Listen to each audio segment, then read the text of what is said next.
Bom dia a todos, sejam muito bem-vindos à nossa segunda aula de Química. Na aula de hoje nós vamos estar aprendendo sobre a estrutura atômica. Vamos utilizar um simulador online chamado PhET, tá? Esse é o site que vocês vão utilizar, para estar simulando o modelo atômico, A ideia que nós temos da menor unidade de matéria que compõe tudo que existe, Que é o átomo. Então, o site que vocês vão estar utilizando é o petcolorado.edu. Na aula de hoje da Universidade para Todos, você vai entender a estrutura do átomo através de um simulador online, onde você vai ter a noção e percepção de onde estão presentes as subpartículas, As partículas subatômicas que constituem os átomos, tá bom? E compreender também um pouquinho mais sobre a ideia dos elementos estarem distribuídos na tabela periódica. Então, para a aula de hoje, esse é o site, tá? Que vocês vão estar utilizando aí. É um site onde você faz várias simulações para várias disciplinas, são simulações interativas. A aula de hoje a gente vai fazer uma simulação da química, tá? Uma simulação interativa de química sobre a construção de um átomo, Nas próximas aulas a gente vai também fazer a construção de moléculas, compreender como as moléculas se constituem, De que são constituídas moléculas. Então, na aula de hoje, é só clicar em construir um átomo. Clicando em construir um átomo, essa é a página que vai estar disponível para vocês. Geralmente, você tem duas opções, download ou embutir, No caso de você querer enviar a URL, Que é o endereço da página. Mas no caso, a gente vai dar o play, porque a gente vai fazer essa simulação, essa interação no próprio site. Vamos, então, começar a compreender a estrutura atômica. Como todos nós sabemos, os átomos constituem tudo no universo, Na verdade, o átomo em si que constitui a nossa matéria, como todos nós já sabemos.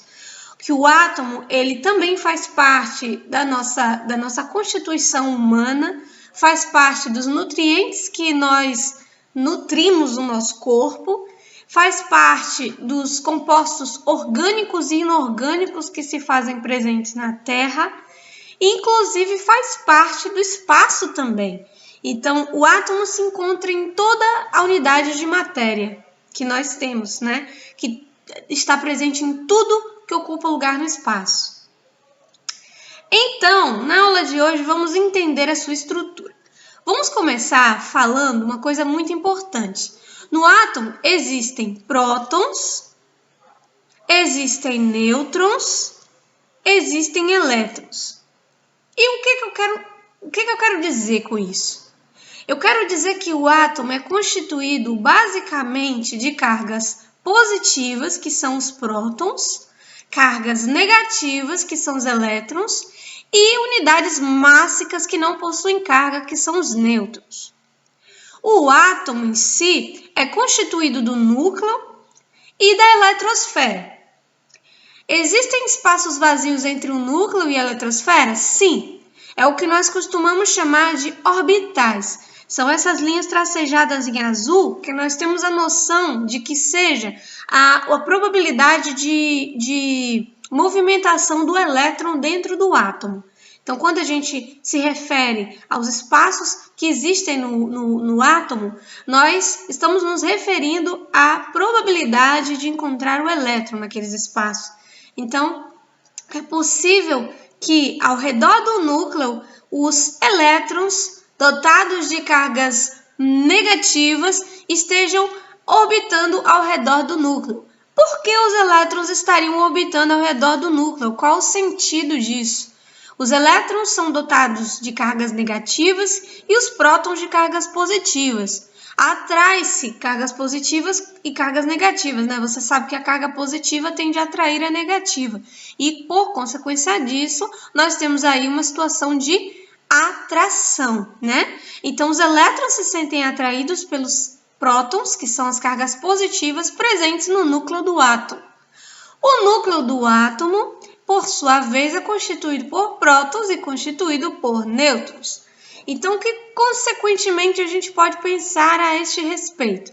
No núcleo existem cargas positivas, não somente elas, mas existem estruturas mássicas que não possuem cargas, justamente com o intuito de equilibrar a repulsão das cargas positivas no núcleo, porque elas estão muito próximas, né? Os prótons estão muito próximos uns dos outros. Então, nesse caso, seria interessante a presença de cargas positivas juntamente com nêutrons, que são unidades mássicas que não possuem cargas.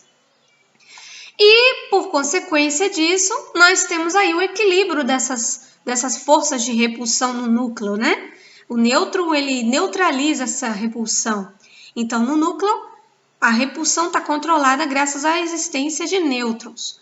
E os elétrons, eles estão orbitando ao redor do núcleo de forma que eles possam se sentir, consequentemente, atraídos por essas cargas positivas, que são os prótons.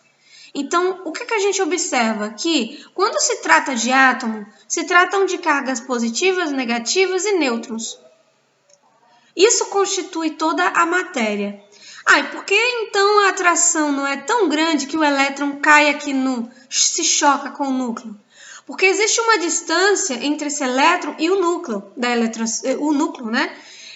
Onde se faz presente os prótons. Então, a eletrosfera está mais distante do núcleo. Essa distância é suficiente para que o elétron ele possa orbitar sem que ele colida com os prótons do núcleo. Então, nós temos aí uma distância ideal, né? Nós temos aí uma atração que mantém o elétron no átomo, orbitando. Nós temos aí uma repulsão entre os próprios elétrons, também numa mesma órbita, né?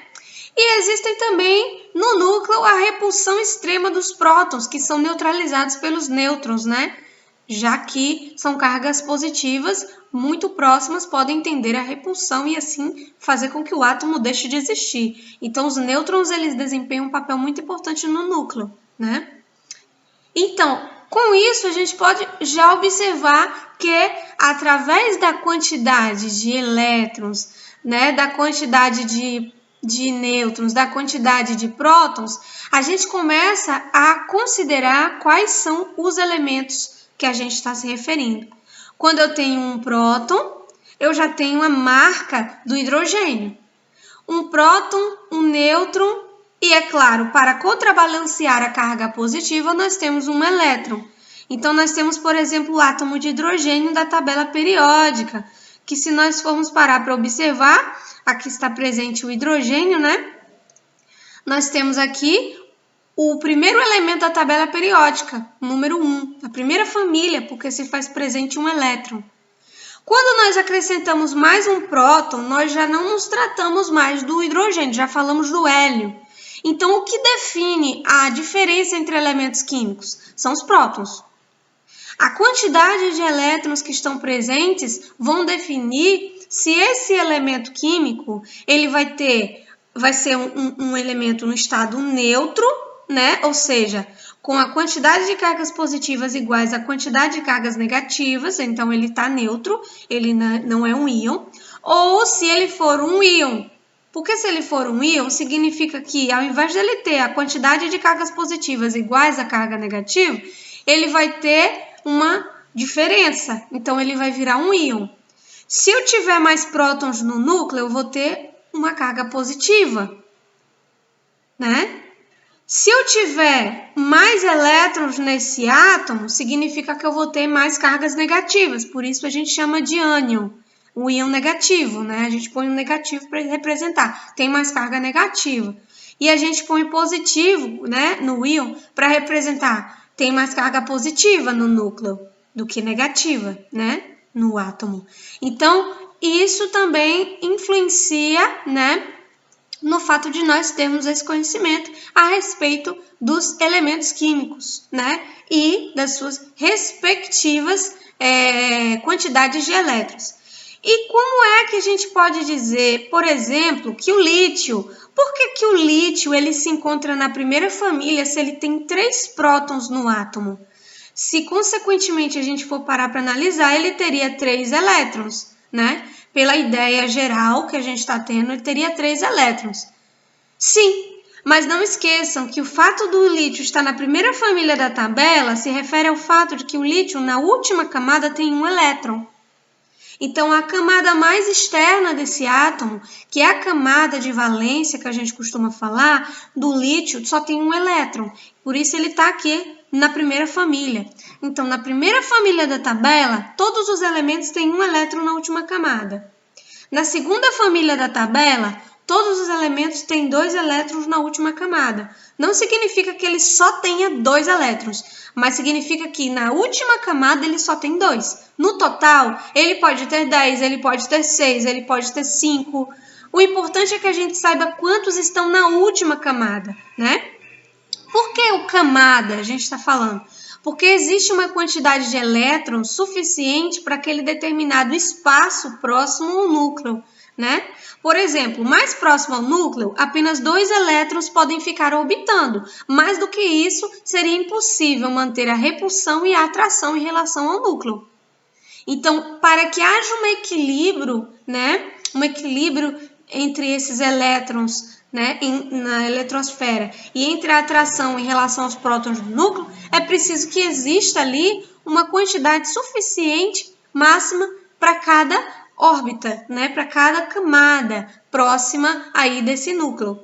Então, por isso que a gente está falando, né, de camadas aqui. É claro que nas próximas aulas a gente vai aprofundar um pouquinho mais, mas aqui é importante você já levar dessa aula que os átomos são formados de cargas positivas, cargas negativas e nêutrons. Que os átomos são formados por prótons, nêutrons e elétrons. Que os átomos são formados pelo núcleo, onde estão presentes os prótons e os nêutrons, e a eletrosfera, as camadas da eletrosfera, onde estão presentes os elétrons orbitando ao redor do núcleo. Por que os elétrons orbitam ao redor do núcleo? Porque se sentem atraídos pelas cargas positivas dos prótons. Quem equilibra as cargas positivas dos prótons no núcleo são os nêutrons. Como equilibra-se a atração entre elétrons e os prótons do núcleo, para que não haja uma colisão entre eles devido à atração? Existe uma distância apropriada para que esse elétron orbite, se sinta atraído e que de uma certa forma não tenha condições nenhuma de se chocar ou de colidir com o próprio núcleo e que assim o átomo deixe de existir. Então existe uma distância que a gente costuma chamar de raio atômico, né? Que no caso tem a ver com os elétrons da última camada e com o núcleo, mas existem vários raios associados aí à distância entre o núcleo e cada uma das camadas existentes presentes aí os elétrons no átomo. Então, uma coisa importante que vocês não devem esquecer também dessa aula é que quem define o elemento químico que você está estudando, se é o oxigênio, se é o hidrogênio, se é o lítio, se é o sódio, é o número de prótons no núcleo. Então, se no núcleo tiver um próton, uma carga positiva, nós temos o hidrogênio. Se nós tivermos 2 cargas positivas, nós vamos ter o hélio. Se nós tivermos 3 cargas positivas, nós vamos ter o lítio. Se nós tivermos 4 prótons, nós vamos ter o berílio. Se tivermos 5 prótons, nós vamos ter o boro. Então, quem define o elemento químico é a quantidade de prótons existentes no núcleo do átomo.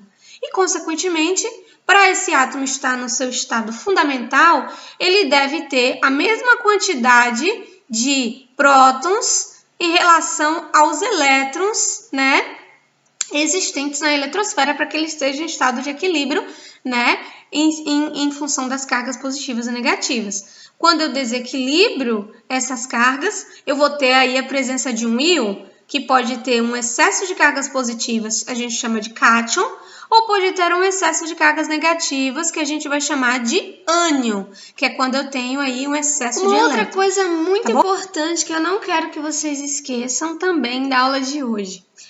Aqui, na tabela periódica, existem os elementos representativos e os elementos de transição. Nós vamos falar um pouquinho mais de tabela periódica mais à frente. mas eu quero que vocês já saibam que a posição desses elementos na tabela periódica estão associadas à quantidade de elétrons, tá? Que ele possui, e também a quantidade de camadas que esse átomo possui. No caso do lítio, por exemplo, o lítio ele possui 3 prótons, 3 cargas positivas no seu núcleo, né? E por isso ele é o lítio, porque se tivesse uma quantidade de prótons diferente, seria um outro elemento químico. Mas quem vai definir que o lítio vai ficar na primeira família vai ser a quantidade de elétrons em sua última camada, né? Que é essa aqui, ó. Essa aqui é a última camada desse átomo. Então, o lítio, ele se encontra na primeira família devido à última camada possuir apenas um elétron, assim como os demais elementos também. No entanto, quantas camadas o lítio possui? O lítio possui a primeira camada, formada por 2 elétrons, que a gente vai ver mais à frente. Como que a gente vai saber quantos elétrons existem? Quais são esses números de elétrons? A sua quantificação, né? Está associada aí aos números quânticos que a gente vai estar aprendendo nas próximas aulas. Então, aqui existem 2 elétrons na primeira camada e 1 elétron na última camada. Então, o lítio possui 2 camadas. A primeira camada possui 2 elétrons e a segunda camada possui 1 elétron. A segunda camada, porventura, é a última camada.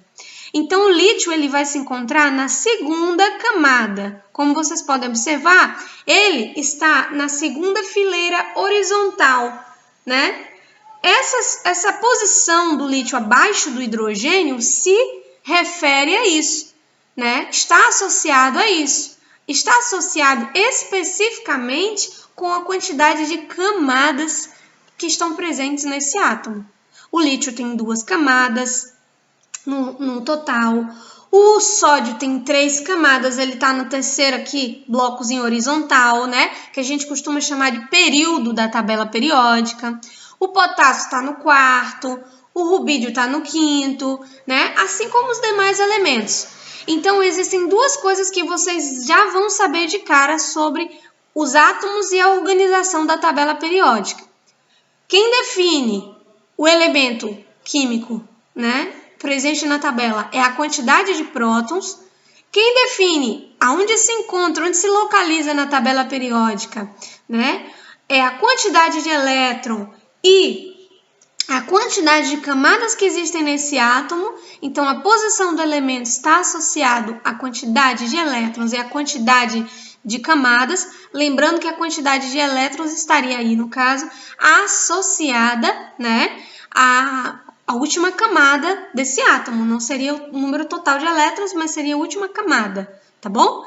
Então, é importante que você saiba desses conceitos. Uma coisa importante também que não pode esquecer, tá? Existe uma teoria que fala que não tem como a gente definir a posição exata do elétron. O elétron está em constante movimento, ele não está parado, né? E, consequentemente, nós não temos como saber a posição e o momento desse elétron, né? Então, por isso a gente costuma dizer que existe uma nuvem eletrônica com a densidade de probabilidade de que naquela região do espaço, naquele orbital, existam X elétrons orbitando, 2, 3, 4, que é o que a gente costuma associar a camadas. Então, essa parte em azul, ela está relacionada a isso, a densidade de probabilidade de encontrar esses elétrons naquela região do espaço, porque nós não temos como definir exatamente a posição do elétron no átomo. Pessoal, fica a dica todas essas informações para vocês, tá? Se não estiverem compreendendo, voltem novamente a assistir a aula do começo e não se preocupe porque nas próximas aulas nós vamos estar aprofundando um pouco mais esse conteúdo. O importante é que você tenha uma noção geral do que é um átomo na aula de hoje e por que esse átomo está associado à posição dos elementos químicos da tabela periódica, tá bom? Um forte abraço, pessoal. Até a próxima aula da Universidade para Todos, Química.